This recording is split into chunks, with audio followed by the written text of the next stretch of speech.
उत्तर प्रदेश में बीजेपी को स्पष्ट बहुमत मिला है और एक तरह से बीजेपी की सुनामी दिखाई दी है। बीजेपी की जीत पर बात करने के लिए हमारे साथ बीजेपी के वरिष्ठ नेता योगी आदित्यनाथ जी हैं। महाराज जी, सबसे पहले आपको बधाई, बीजेपी जीती। क्या प्रतिक्रिया आप? देखिए, भारतीय जनता पार्टी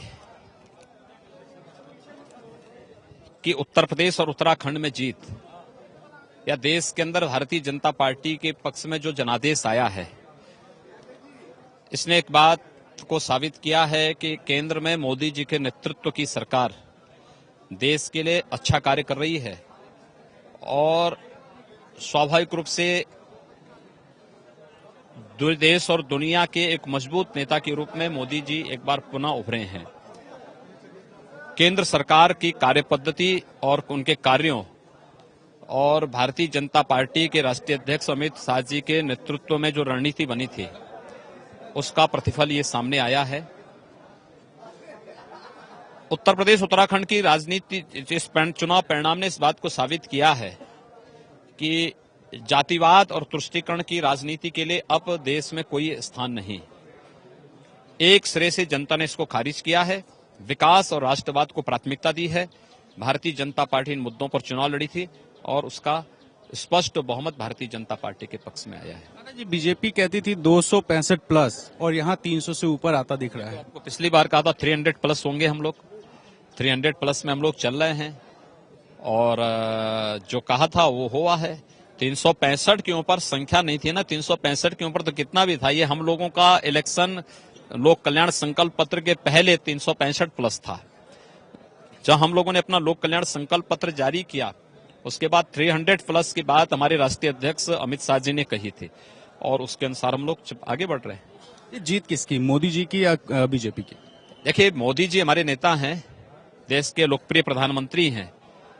उन्होंने जितनी रैलियां की हैं, उनके नेतृत्व में, अमित शाह जी संगठन के अध्यक्ष हैं, उनके नेतृत्व में जो सफलता प्राप्त हुई है, स्वाभाविक रूप से इसके हकदार तो हैं और भारतीय जनता पार्टी की जीत है। भारतीय जनता पार्टी के एक कार्यकर्ता के रूप में, एक नेता के रूप में मोदी जी भी हैं, अमित जी भी हैं। महाराज जी, आप लोगों ने बहुत अग्रेसिव कैंपेन किया, जय श्री राम, हर हर मोदी जैसे नारे लगे। क्या इस तरह बीजेपी को जो मैसिव मैंडेट मिला है, इसकी वजह से मुसलमानों को डरने की जरूरत? देखिए, किसी को डरने की आवश्यकता नहीं। भारतीय जनता पार्टी ने तो जो कार्य किया है केंद्र की मोदी सरकार ने, वो सबके सामने है। हमने सबका साथ और सबके विकास की बात कही थी चुनाव के पहले, और चुनाव के बाद हमारी जितनी भी योजनाएं केंद्र सरकार की घोषित हुई हैं या चल रही हैं, उसमें जाति, मत और मजहब के आधार पर किसी को बांटा नहीं गया। हमने कहा विकास सबका, लेकिन तुष्टीकरण किसी का नहीं।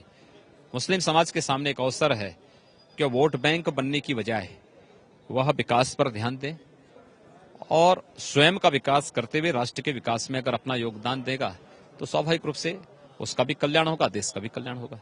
जी, आज रिजल्ट का सबको इंतजार था, सबने देख लिया। अब अगला जो सबको इंतजार है वो है मुख्यमंत्री पद के चेहरे। देखिए, भारतीय जनता पार्टी का संसदीय बोर्ड इस सब को तय करने में सक्षम है और जिसको भी तय करेगा हम उनके साथ में। आपका नाम बहुत तेजी से उभरा। मैंने कहा भारतीय जनता पार्टी का संसदीय बोर्ड जिसको भी नाम आगे करेगा हम उनके साथ में। अगर आपका नाम आगे करेगा तो आप तैयार हैं? मैंने कहा ना, जिसको भी जो जिम्मेदारी देगी हम वहां खड़े होंगे। आप रेस में तो है ना? मैं कोई रेस में नहीं हूँ, लेकिन जिम्मेदारी मिलेगी तो रेडी। मैंने कहा संसदीय बोर्ड जो तय करेगा हम उनके साथ में। आपने देखा महंत योगी आदित्यनाथ, जिनका कहना है कि जिसको भी पार्लियामेंट्री बोर्ड तय करेगा वो मुख्यमंत्री होगा। हालांकि अपने नाम के लिए भी योगी आदित्यनाथ इनकार नहीं करते हैं। कैमरा पर्सन विशेष पांडे के साथ रणवीर, एबीपी न्यूज, गोरखपुर।